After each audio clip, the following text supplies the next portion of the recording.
I'm Brittany Lewis with Forbes Breaking News. At a press event on Tuesday, President Biden spoke about inflation in America.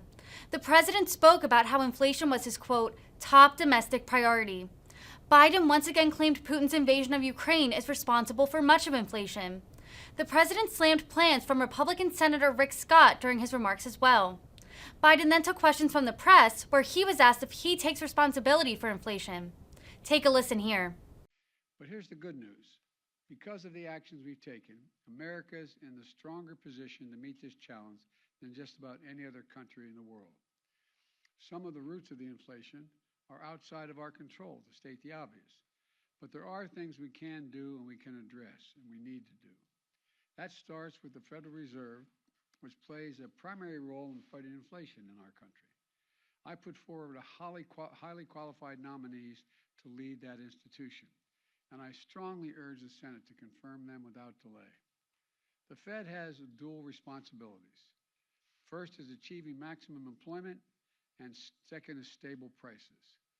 And while I'll never interfere with the Fed's judgments and decisions or tell them what they have to do, they're independent.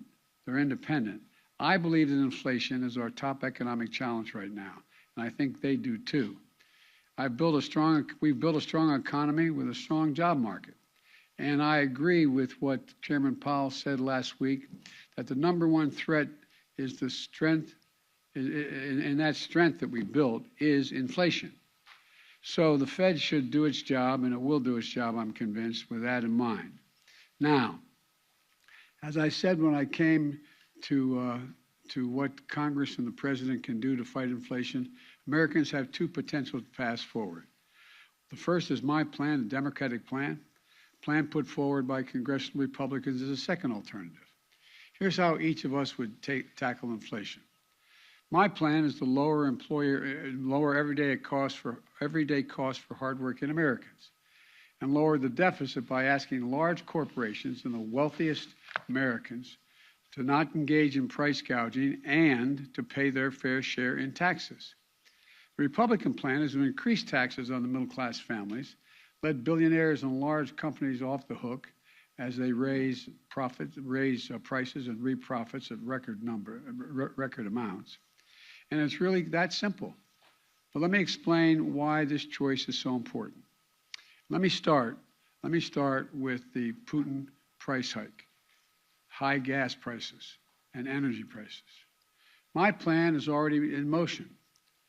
I led the world and other countries to join coordinate the largest release of oil from our stockpiles of all the countries in history, 240 million barrels to boost global supply.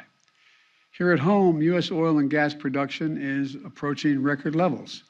In fact, we produced more oil domestically in my first year in office than my predecessor did in his first year.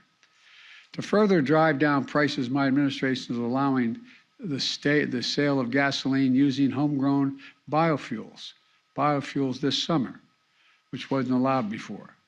And to reduce our dependence on foreign oil and reckless autocrats like Putin, I'm working with Congress to pass landmark investments to help build a clean energy future as well.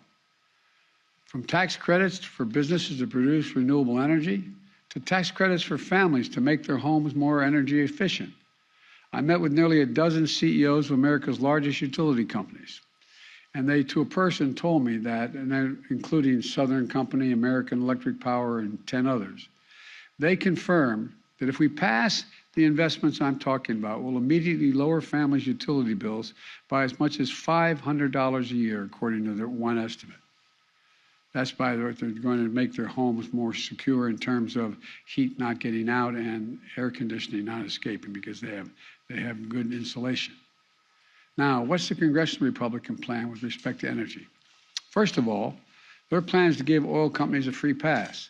For example, right now oil companies are sitting on 9,000 unused oil leases, which are the property of the federal government, on the property of the federal government.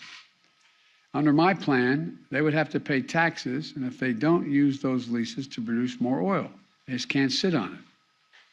Unlike under the Republican plan, they'd be allowed to continue to sit on this land without producing while shipping record profits back to their investors. The fact is, the average cost of a barrel of oil has been steady for weeks. So why do gas prices keep going up so high? Republicans have offered plenty of blame, but not a single solution to actually bring down the energy prices. You know, we have no plan. They have no plan to bring down energy prices today. No plan to get us to a cleaner, energy independent future tomorrow. So in the future, American families are no longer subject to the whims of dictators halfway around the world.